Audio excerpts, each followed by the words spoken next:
Черный маленький воробей помогает кошке прорвать абсцесс, но через пару дней происходит нечто шокирующее. Дорогие зрители, желаем вам приятного просмотра. В суровых реалиях засушливого сезона в кенийском заповеднике Самбуру, где палящее солнце иссушило землю до трещин, а жизнь едва теплится в редких лужицах, мы становимся свидетелями трагической истории. Бездомная кошка, измученная болью от большого, болезненного гнойника на передней правой лапе, медленно шла в одиночестве. Страдания лишали ее сил, мешая добывать пищу и воду, и она неизбежно отставала от своего привычного пути, превращаясь в печальный символ угасания. Ее потухший взгляд и поникшие уши говорили о глубоком отчаянии и истощении. Но в этот момент надежды появился неожиданный помощник — черный воробей с блестящими глазами. Он с любопытством приблизился к раненой лапе кошки, словно изучая ее беду. Воробей наклонял голову то в одну, то в другую сторону и с деликатностью коснулся клювом нарыва. Внезапно, с резким движением, он проткнул натянутую кожу, и из раны хлынула желтоватая жидкость, стекая на землю.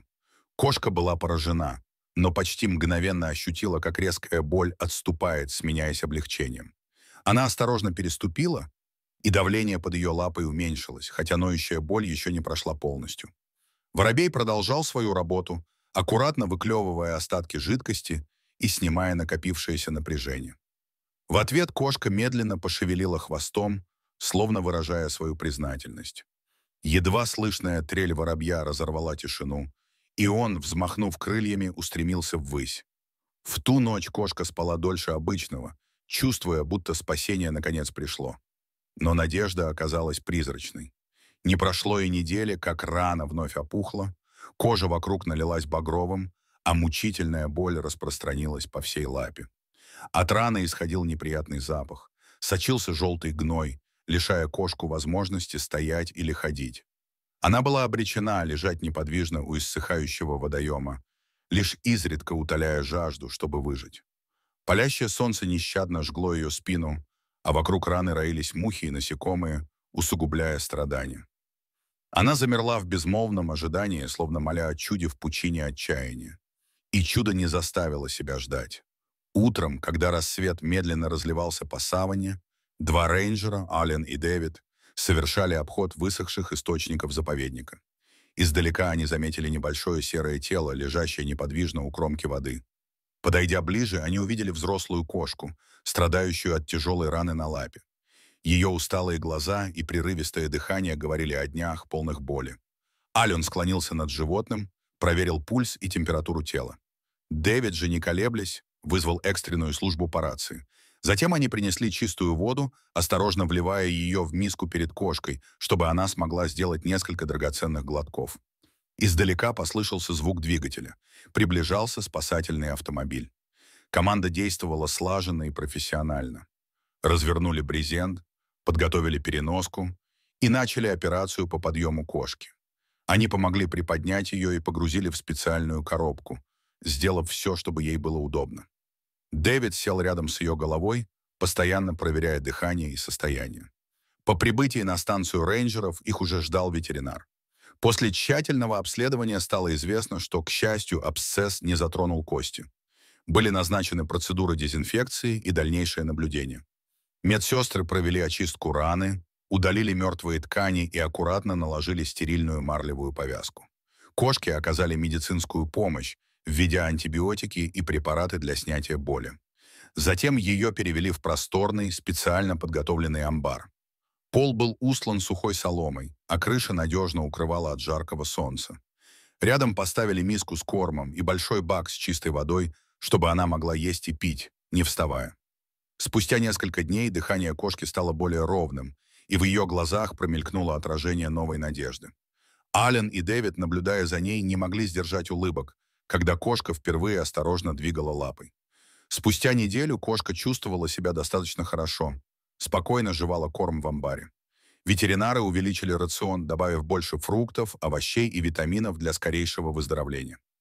Ежедневно Дэвид выводил ее во двор, чтобы она погрелась на солнце. Теплые лучи касались ее шерсти, улучшая кровообращение и настроение. Она наслаждалась прохладной водой, которую рейнджеры разбрызгивали по ее спине и голове.